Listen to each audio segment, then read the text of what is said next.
যা আস্তে গোগরে দেখান দে যা আস্তে আস্তে যা গোগরে দেখান দে যা এ বলা লাঠি মারিব যাই বলা লাঠি মারিব যাই লাঠি মারিব আরাম এটা সবই ছিল না যাই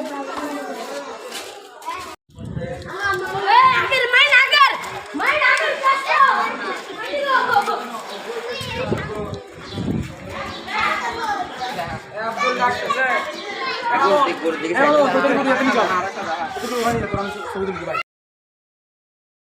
আসসালামু আলাইকুম।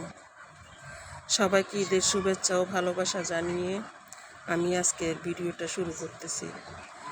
খুব কষ্টের টাকা, আমার স্বামীর খুব কষ্টের টাকা, খুব পরিশ্রমের টাকা দিয়ে আমি ভাগে কিছু একটা কোরবান করেছি। আমার বাচ্চাদের অনেক শখ, আজকে 3 বছর পরে আমি কোরবানিটা করছি। আমার অনেক পরিশ্রমের টাকা, আমার হাজব্যান্ডের এই মাংসগুলো পেয়ে আমি অনেক শুকরিয়া করেছি। যতটুকু বাসায় খেয়েছি তার চেয়ে বেশি গরিব দুঃখীকে আত্মীয় স্বজনকে দিয়েছি। শুকর আলহামদুলিল্লাহ আল্লাহর দরবারে। আল্লাহ আমার জামাইয়ের পরিশ্রমের টাকাগুলাকে, কষ্টের টাকাগুলাকে আল্লাহ কবুল করে নেক। আমি অনেক অনেক ধন্য, আমি অনেক খুশি।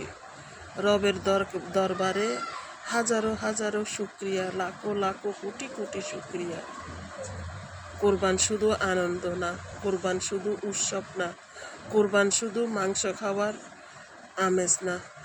কোরবানি হলো রবকে খুশি করার, পশু কোরবানি দিয়ে রবকে সন্তুষ্টি লাভ করা। রব কতটুকু খুশি হয়েছে জানি না, কিন্তু আমি অনেক খুশি। আমি যে পশু কোরবানি দিতে পেরেছি, আমার জামাইয়ের কষ্টের টাকা, পরিশ্রমের টাকা, অনেক কষ্টের মধ্যে সংসার চালিয়েও আমি কোরবানিটা দিয়েছি।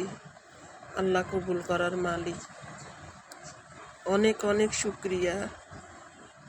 সবাই দোয়া করবেন। আমার এই ভিডিওটা দেখে যদি ভালো লাগে একটা লাইক করবেন, প্লিজ সাবস্ক্রাইব করবেন। আমি অনেক অনেক চেষ্টা করে আগাইতে পারতেছি না, তো আমার এই ভিডিওটা সবাই দেখবেন। আমি এগুলা বসে মাখিয়ে চুলায় বসিয়ে দিব, রান্নার শেষে ফাইনাল লুক।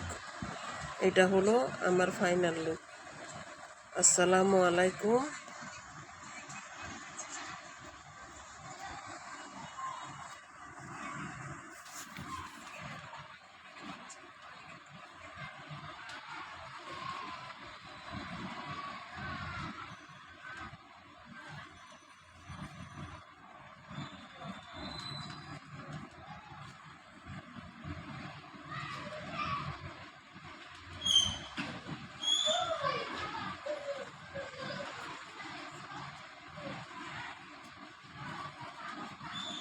Selamat pagi.